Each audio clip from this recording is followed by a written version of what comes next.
प्रिय विद्यार्थियों, नमो नमः। आजकल हम रुचिरा भाग 2 कक्षा 7 के पाठों को पढ़ रहे हैं और कल हमने समवायो ही दुर्जय पाठ को शब्दार्थ के सहित पढ़ लिया है। तो आज उसके अर्थ अभ्यास की ओर बढ़ें। उससे पहले यदि आपने अभी तक संस्कृत शिक्षा चैनल को सब्सक्राइब नहीं किया है तो सब्सक्राइब कर लीजिएगा। साथ में बेल आइकन का बटन अवश्य दबाइएगा ताकि भविष्य में आने वाली सभी वीडियो का नोटिफिकेशन आपको प्राप्त हो सके। इसी के साथ वीडियो को लाइक कीजिए और शेयर भी अवश्य कीजिएगा। तो चलिए चलते हैं समवायो ही दुर्जय पाठ के अर्ध अभ्यास की ओर।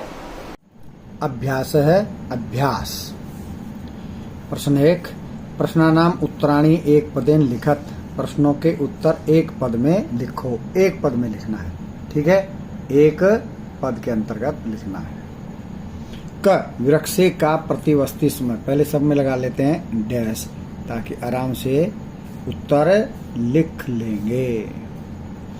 तो विरक्षे का प्रतिवस्ती समय, वृक्ष पर कौन रहती थी? कौन रहती थी भाई? चटका। एक पद में उत्तर देना है। ये एक पद हो गया चटका। दूसरा, वृक्ष से अधः क्या आगत है? वृक्ष के नीचे कौन आया? कौन आया? गजह, हाथी। गजह केन शाखा में त्रोटयत, गज ने किससे जो है शाखा को, टहनी को तोड़ा? किससे तोड़ा भाई? सुंडेन, सूंड से। सुंडेन। काष्ठकूट चटकाम कस्या समीपम अनयत, कटफोड़ा चिड़िया को किसके समीप ले गया? किसके समीप ले गया भाई कटफोड़ा चिड़िया को? मक्षिकाया। मक्षिकाया मक्खी के। कस्या जैसा प्रश्न वैसा ही उत्तर। षष्ठी विभक्ति एकवचन। लताया मक्षिकाया। मक्षिकाया मित्रम कयासीत, मक्खी का मित्र कौन था? मक्खी का मित्र कौन था भाई? मंडूक। मंडूक है मेंढक। प्रश्न नंबर 1 पूरा हुआ। चलिए एक बार पढ़ लेते हैं फटाफट। वृक्ष का प्रतिवस्ती समय, वृक्ष पर कौन रहती थी? चटका, चिड़िया। वृक्ष से अधः कह आगत है, वृक्ष के नीचे कौन आया? गज है, हाथी। गज है केन शाखाम अत्रोटयत, हाथी ने किससे टहनी को तोड़ा? सुंडेन, सूंड से। काष्ठकूट चटकाम कस्या समीपम अनयत, कटफोड़ा चिड़िया को किसके पास ले गया? मक्षिकाया, मक्खी के। मक्षिकाया मित्रम कयासीत, मक्खी का मित्र कौन था? मंडूक है मेंढक। चलिए बढ़ते हैं प्रश्न नंबर 2 की तरफ। प्रश्न नंबर 2 क्या कह रहा है भाई? चलिए 2 को सुन लेते हैं ध्यान से। रेखांकितानी, रेखांकित जिनमें रेखा खींची गई है। चटकाया नीडम गजस्य चंचुआ। पदानी पदों को, इन पदों को आधृत्य लेकर प्रश्न निर्माणम करो, प्रश्न निर्माण करो। तो इनके स्थान पर प्रश्नवाचक शब्दों का हमने निर्माण करना है। तो चलिए करते हैं भाई। कालेन चटकाया संतति जाता। चटकाया, चटकाया की तरह क्या बनेगा षष्ठी में? जैसे मक्षिकाया था तो उसका क्या था? कस्या। तो अब चटकाया का बनाना है तो बना देंगे कस्या। वहां पर उत्तर लिखना था, यहाँ पर प्रश्न बनाना है तो इसलिए क्या आ जाएगा? कस्या। प्रश्न क्या बनेगा? कालेन कस्या संतति जाता, फिर आएगा प्रश्नवाचक चिन्ह, क्वेश्चन मार्क। चटकाया निडम भूवि अपतत, चिड़िया का घोंसला भूमि पर, पृथ्वी पर गिर गया। तो निडम के स्थान पर क्या लिखेंगे? किम। प्रश्न क्या बन जाएगा? चटकाया किम भुवि अपतत। अपतत के बाद प्रश्नवाचक शब्द। तो निडम के स्थान पर क्या आ गया? किम। गजस्य वधेन मम दुखम अपसरेत। गजस्य, तो ऐसा ही प्रश्न बनेगा। गजस्य की तरह क्या हो जाएगा? कस्य। प्रश्न निर्माण करने के लिए आपको किम शब्द याद होना चाहिए। पुल्लिंग और स्त्रीलिंग में, नपुंसकलिंग में 3 अक्षर याद करने पहले ही किम के कानी, किम के कानी। बाकी पुल्लिंग के तरह ही होता है, केन का अभ्याम कई। तो किम शब्द को अच्छी तरह याद कर लें, तभी प्रश्नवाचक बनाने में सरलता रहती है। काष्ठकूट है चंचवा, चोंच के द्वारा। तो चंचवा तृतीय विभक्ति स्त्रीलिंग की बनेगी यहाँ कया, किससे, कया।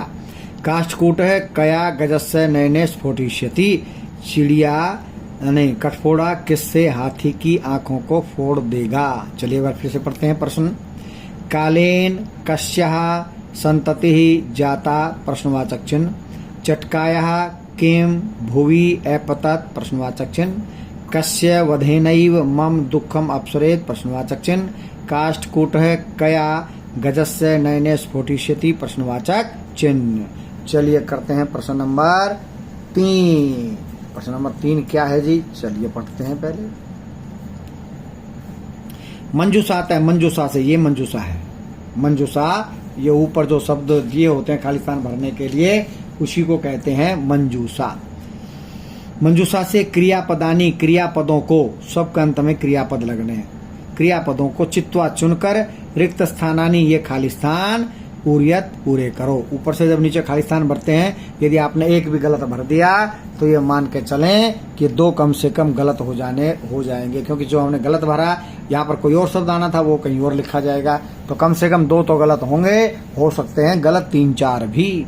तो चलिए पहले इनको पढ़ते हैं। करिष्यामि, गमिष्यति, अनयत, पतिष्यति, स्फोटिष्यति, त्रोटयति। तो क खाली स्थान पढ़ते हैं पहले। काष्ठकूट है चंचवा गजस्य नयने, क्या करेगा भाई, स्फोटिष्यति। तो क्या आ गया पहले खाली स्थान में, स्फोटिष्यति,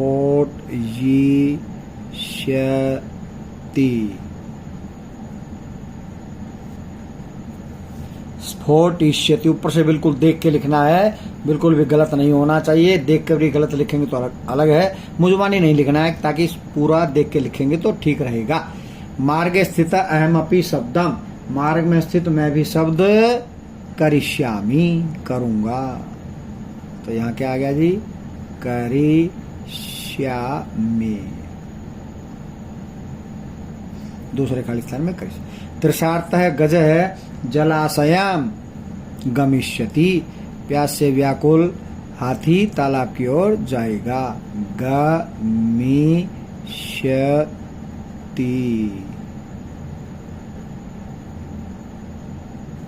गमिष्यति। गज है गर्ते, हाथी गड्ढे में क्या होगा, पतिष्यति, गिर जाएगा।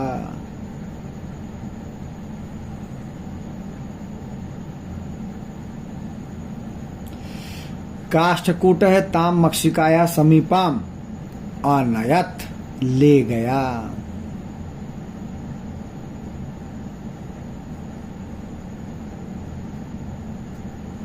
गजय सुंडेन वृक्ष शाखा, जो रह गया भाई, त्रोटयति। ठीक है तो ठीक बच जाएगा, अगर कहीं एक स्थान खाली रखा हुआ है तो अंतिम जो होगा गलत हो जाएगा। तो बहुत ध्यान से खाली स्थान भरने हैं जब ऊपर मंजूषा से भरने हों। तो वही काष्ठकूट है चंचवा के जैसा नयने स्फोटिष्यति, मार्गे स्थित अहमपि शब्दम करिष्यामि, तृषार्थ गज जलाशयम गमिष्यति, गज गर्ते पतिष्यति, काष्ठकूट तामक्षिकाया समीपम अनयत, गज सुंडेन वृक्ष शाखा त्रोटयति। तो आधा अभ्यास आज हो गया है, आधा अभ्यास करेंगे कल। तब तक के लिए जयतु सुर भारती।